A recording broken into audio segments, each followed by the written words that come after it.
नमस्कार, प्रश्नकाल में आपका स्वागत है। इस कार्यक्रम में हम सवाल करते हैं मध्य प्रदेश की खास शख्सियतों से, और इस बार हमारे साथ में मौजूद है मध्य प्रदेश के state cabinet minister Bharat Singh Kushwaha साहब। आपका बहुत बहुत स्वागत है कुशवाहा जी। मिनिस्ट्री मिली आपको दूसरी बार की विधायकी के दौरान ही, और बीजेपी में कई लोग हैं जो तरस रहे हैं मिनिस्ट्री के लिए। आप बहुत सीनियर हैं, 5-5, 6-6 बार के विधायक हैं, और ये कहा जा रहा है, चर्चा ये है कि अगर ग्वालियर में सिंधिया जी के समर्थकों को एडजस्ट किया जा रहा था जिस वक्त में, उस समय बैलेंस बनाने के लिए आपको मिनिस्टर बनाना पार्टी की मजबूरी हो गई ताकि एक संतुलन दिखाई दे।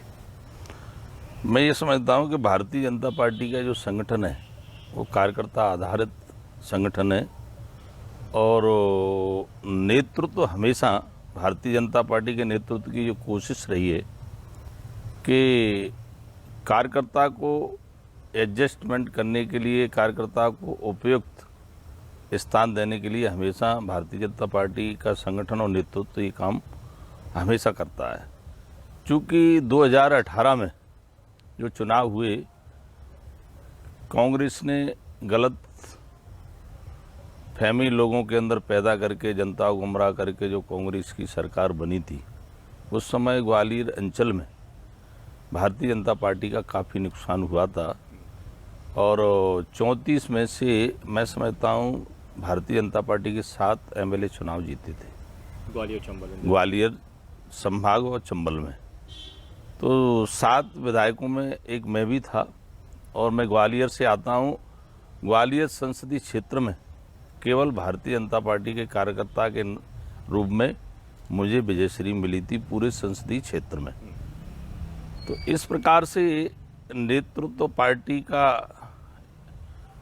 ये सोचना रहा होगा कि ग्वालियर से भी हमारे मंत्री जब सरकार बनी, तो चूँकि सिंधिया जी के आने की वजह से ये सरकार बनी, और जो सिंधिया जी के समर्थक थे, जो मंत्री विधायक, उनको भी स्थान मिला, और भारतीय जनता पार्टी की मैं समझता हूँ संभाग में 4 कार्यकर्ताओं को स्थान मंत्रिमंडल में जगह मिली, उसमें से एक मैं भी हूँ।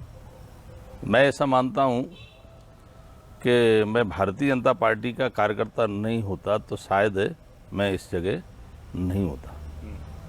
इतना सा है कि भारतीय जनता पार्टी की में काम करने की, परिश्रम की आकलन भारतीय जनता पार्टी ठीक प्रकार से संगठन इस बात को जानता है कि चूँकि मूल रूप से हमेशा से मैं हूँ, कोई भी हो, मैं ऐसा भी मानता हूँ कि भारतीय जनता पार्टी में जो कार्यकर्ता जो काम करते हैं उनको मांगने की ज़रूरत नहीं पड़ती है। ये बात सही है, आपने कहा कि कार्यकर्ताओं की को खुद खोज के निकाल लेती है, लेकिन आपकी जो खोज है, आपका नाम जो सुझाया था नरेंद्र सिंह तोमर साहब ने, ऐसी चर्चाएं हैं, और शायद शिवराज सिंह चौहान ने उसको तुरंत स्वीकार भी कर लिया ताकि संतुलन जैसा बना रहे।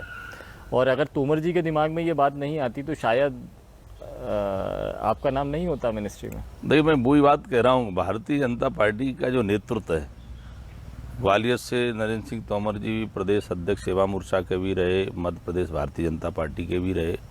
उनके नेतृत्व में मुझे जिलाध्यक्ष के रूप में भी काम करने का अवसर प्रदान हुआ।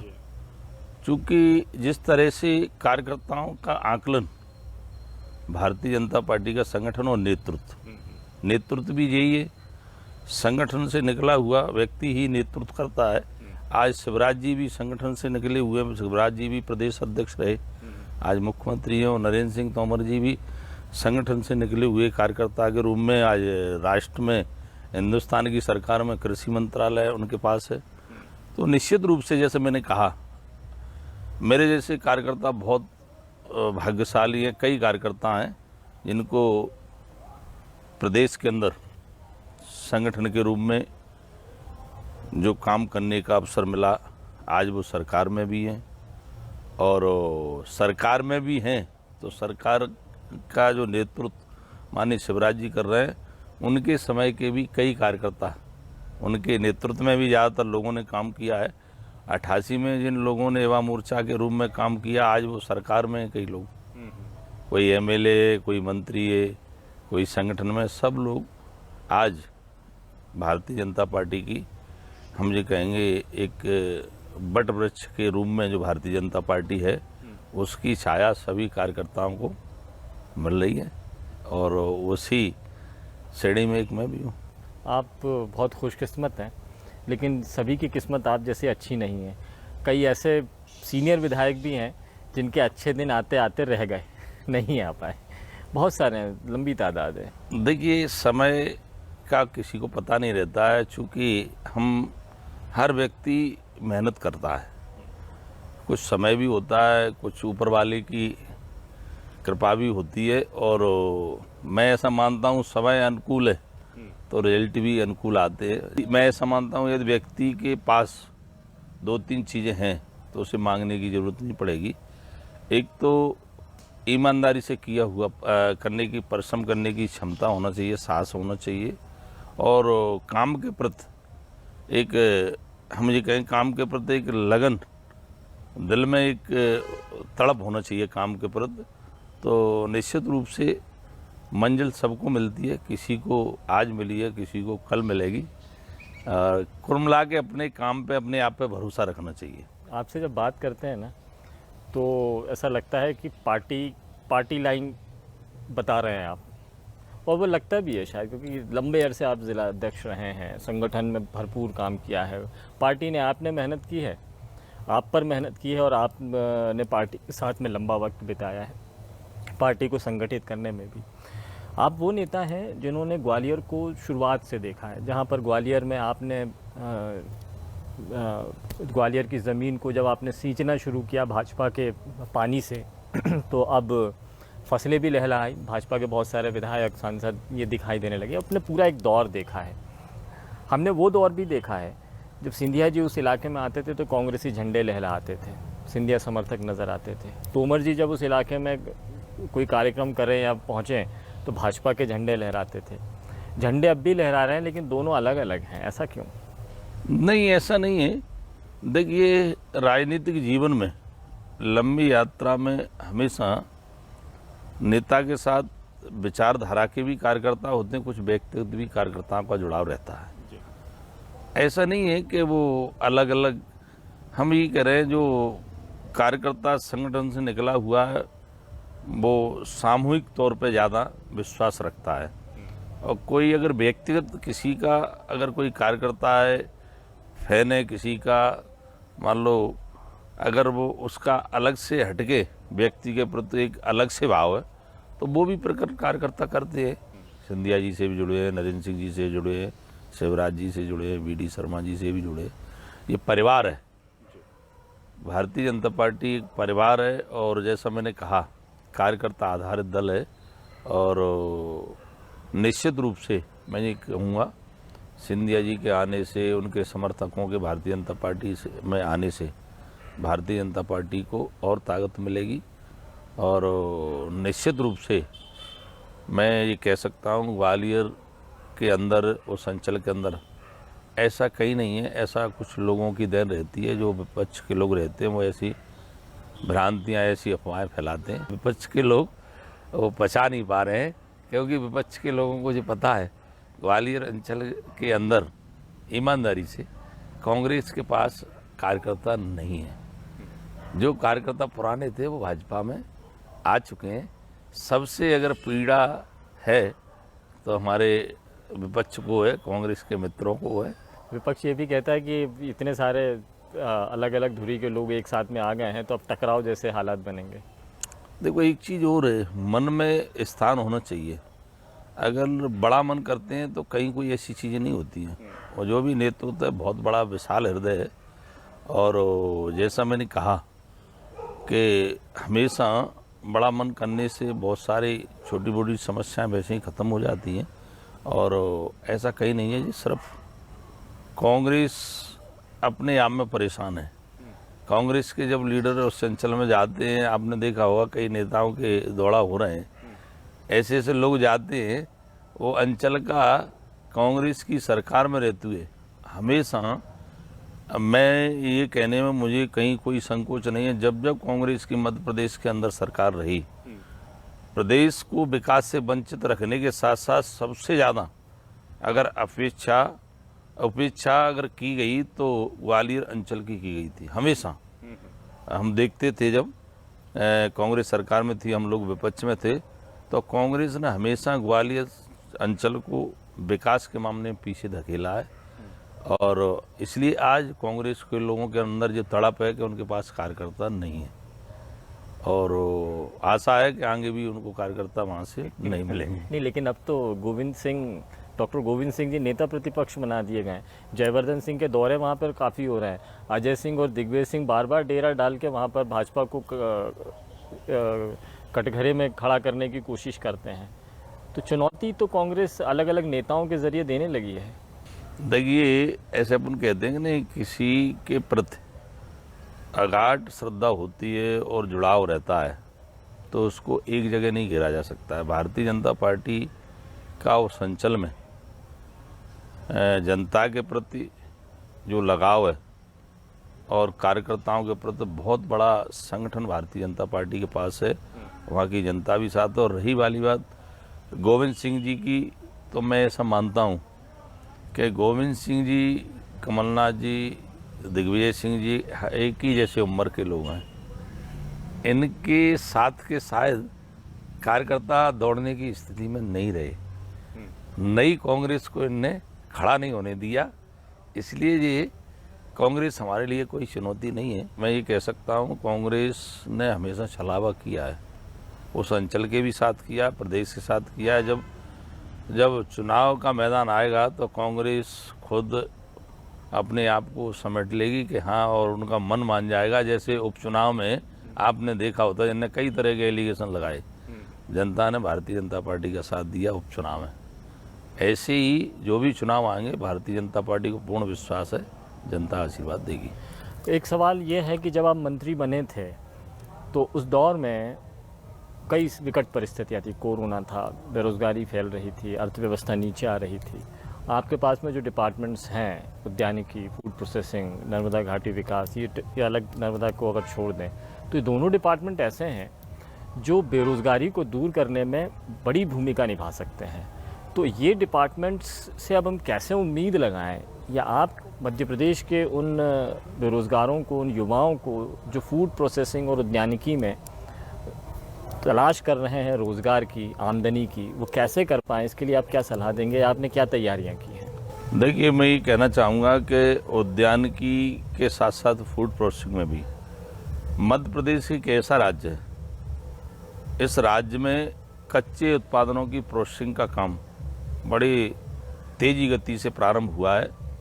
और मुझे कहने में कोई संकोच नहीं है कि जैसे ही हम लोगों को जब विभागों का बंटवारा हुआ और मुझे उद्यानिकी के रूप में, फूड प्रोसेसिंग के रूप में, नर्मदा घाटी के रूप में, ये तीनों विभाग जब माननीय मुख्यमंत्री जी ने दिए, कोरोना की विकट परिस्थितियों के बावजूद भी मैंने स्वयं के द्वारा ये प्रयास भी किया। प्रदेश के अधिकतर जिलों में मेरा प्रवास भी हुआ, वहाँ के किसानों से जब 1 to 1 बात भी की कि वहाँ क्या आवश्यकता है, किस योजना में सुधार की आवश्यकता है, क्या और करना चाहिए, किसानों की आय दुगनी कैसे होना चाहिए।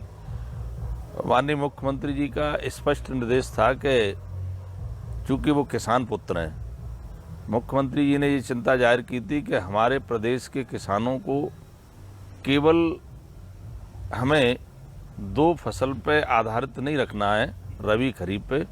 किसानों की अगर वास्तव में आय को दुगनी करना है तो उद्यानिकी के क्षेत्र में हमें उत्पादन को बढ़ाना होगा। किसानों को उद्यानिकी से सीधे जोड़ने का काम उद्यानिकी विभाग को करना चाहिए। तो हमने समय समय पर कई जिलों में प्रवास करके किसानों के प्रशिक्षण के कार्यक्रम भी किए।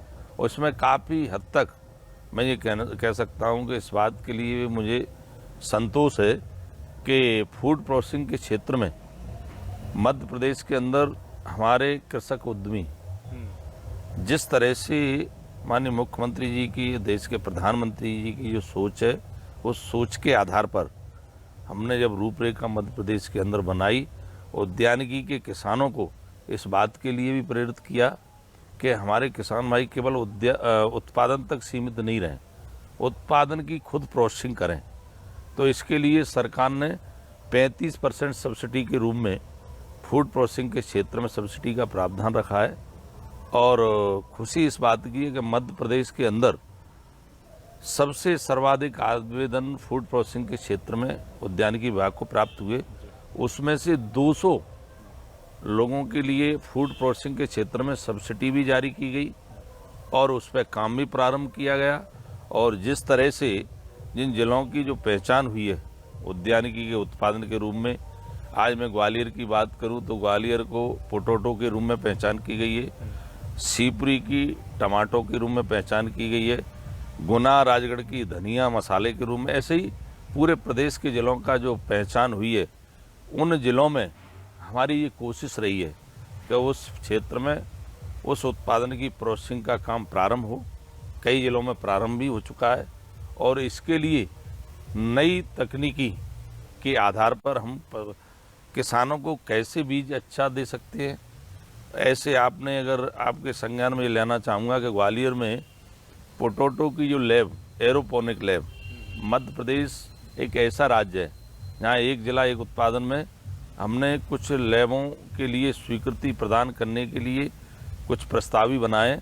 उसमें ग्वालियर विशेषकर पोटैटो के रूप में हमें एरोपोनिक लैब की स्वीकृति भी प्रदान हुई है और इस लैब के माध्यम से जो आलू का बीज किसानों को मिलेगा वो हवा पानी में तैयार करा हुआ बीज किसानों को मिलेगा। इसके अंदर कोई रोग नहीं होगा, कोई वायरस नहीं होगा। तब जब वायरस नहीं होगा, बिल्कुल एक अच्छा बीज किसानों को मिलेगा इस क्षेत्र में। तो हर जिले में, जिस जिले में पहचान की गई है उस उत्पादन की, हम उस उत्पादन में अच्छा बीज देने का भी प्रयास कर रहे हैं जिससे किसानों का अच्छा उत्पादन बढ़े। और प्रयास ये है कि हमारा फूड प्रोसेसिंग के क्षेत्र में हर जिला, हर किसान परिवार रोजगार देने वाला परिवार बने।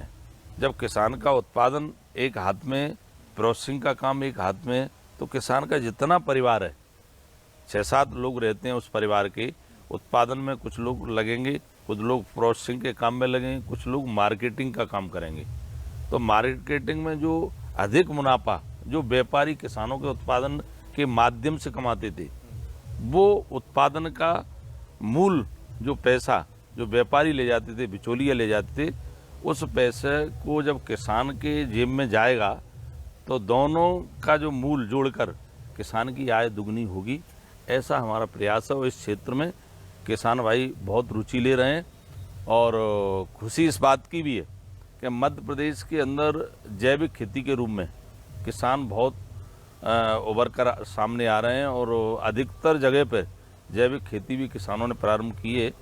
और हमारे स्वस्थ समाज के लिए, स्वस्थ परिवार के लिए जैविक खेती बहुत ही आवश्यक है। तो उद्यानिकी के क्षेत्र में बहुत सारे किसान उद्यानिकी उत्पादनों को जैविक के रूप में ले रहे हैं। आप कह रहे हैं कि एक जिला एक उत्पाद, बहुत दिनों से बात चल रही है और अब तो लेकर भी आ गए हैं। बुलडोज़र चला था, योगी आदित्यनाथ जी ने उत्तर प्रदेश में चलाया, मध्य प्रदेश में भी बुलडोज़र आ गए और मध्य प्रदेश में शिवराज जी बुलडोज़र मामा कहलाने लगे हैं। ये एक ज़िला एक उत्पाद योगी जी का फिर से मध्य प्रदेश में ऐसे भी इसी फॉर्मूले के तहत लाया जा रहा है कि यूपी जैसा कमल यहाँ पर दोबारा खिल जाए? नहीं, देखिए आप ध्यान कीजिए, मध्य प्रदेश एक ऐसा राज्य है, आपने देखा होगा 2004 में 3-4 में डकैतों की बड़ी समस्या मध्य प्रदेश के अंदर थी और वो डकैतों की वजह से मध्य प्रदेश में कई व्यापार उद्योगों में जिस तरह से लोगों को इंटरेस्ट लेना चाहिए था, कई लोगों के संकोच रहता था। उस समय कांग्रेस ने मध्य प्रदेश को एक डकैतों का प्रदेश बना दिया था और जब शिवराज जी इस प्रदेश के मुख्यमंत्री बने तो पहला अभियान डकैतों को सफाया करने का प्रारंभ हुआ। उसमें आज हमें बुलडोजर के रूप में, आज हमें इस बात को इसलिए नहीं कह सकते हैं कि बुलडोजर का काम मध्य प्रदेश के अंदर समय समय पर होता रहा है।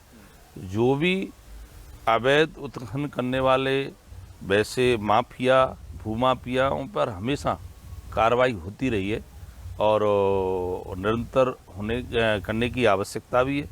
जब कोई बलपूर्वक किसी शासकीय ज़मीन पर कब्जा करेगा, किसी गरीब की ज़मीन पर कब्जा करेगा, तो निश्चित रूप से उसको ये सरकार बिल्कुल नहीं बख्शेगी। पहले भी नहीं बख्शा, आज भी नहीं बख्शेंगे। बुलडोजर की जरूरत पड़ेगी तो बुलडोजर भी चलाया जाएगा। कानून की दृष्टि से जो कार्रवाई हो सकती है ऐसे माफियों पर वो होगी, निरंतर होती रहेगी।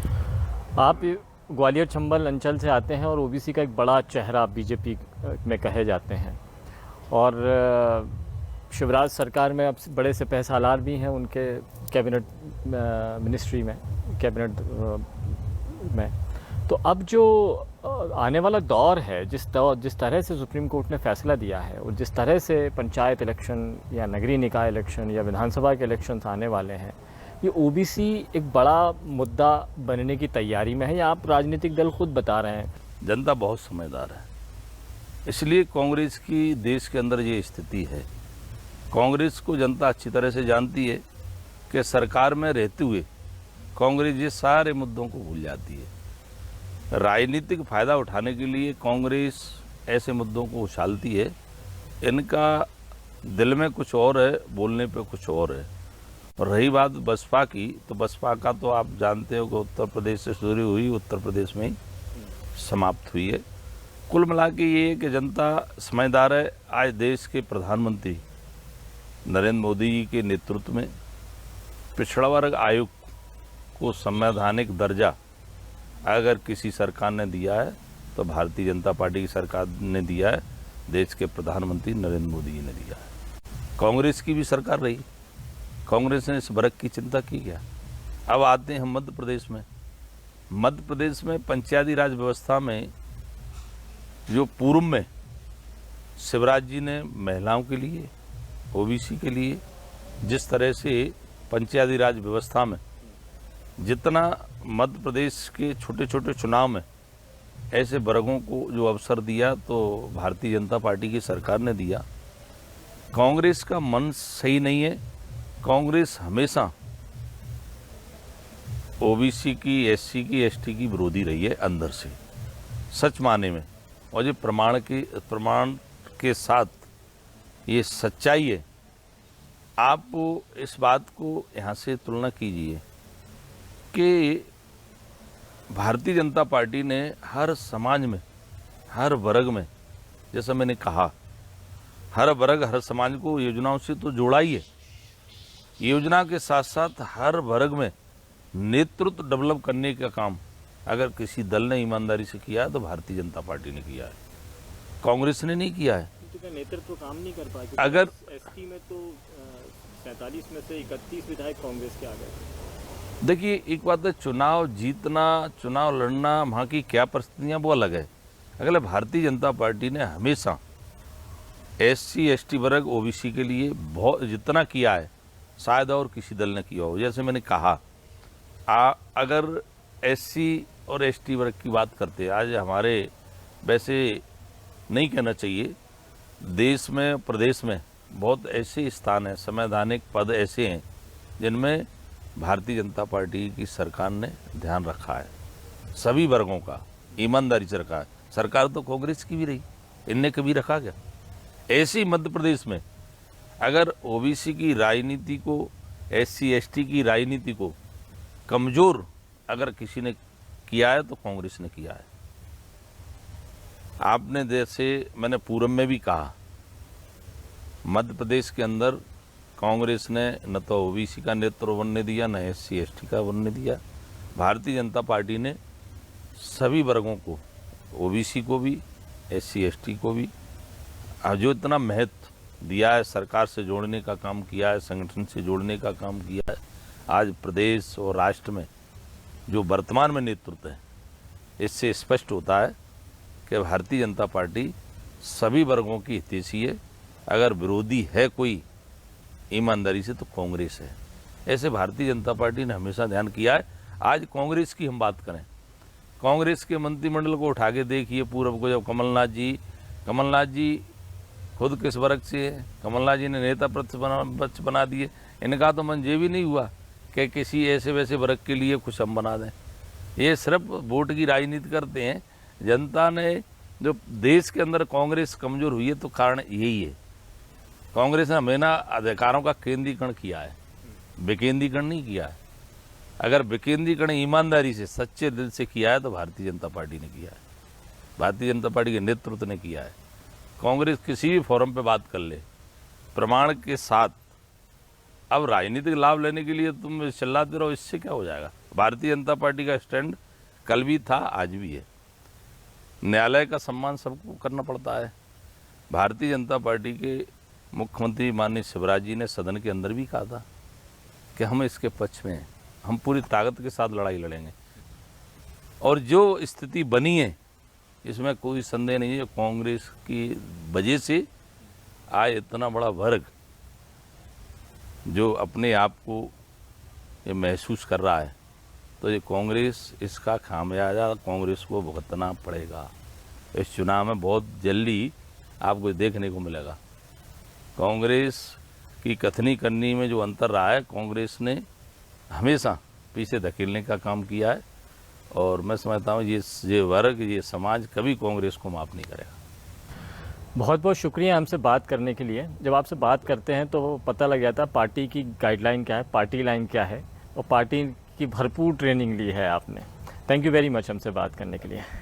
भारत सिंह कुशवाहा साहब हमारे साथ में मौजूद थे। मध्य प्रदेश सरकार में उद्यानिकी खाद्य प्रसंस्करण के साथ में एनवीडीए का भी प्रभार उनके पास में है, ये महकमे अहम महकमे संभालते हैं। आज की बातचीत में केवल इतना ही। मेरे साथ पूरी टीम को इजाज़त दीजिए, लेकिन न्यूज़ 24 मध्य प्रदेश छत्तीसगढ़ पर खबरों का सिलसिला जारी है।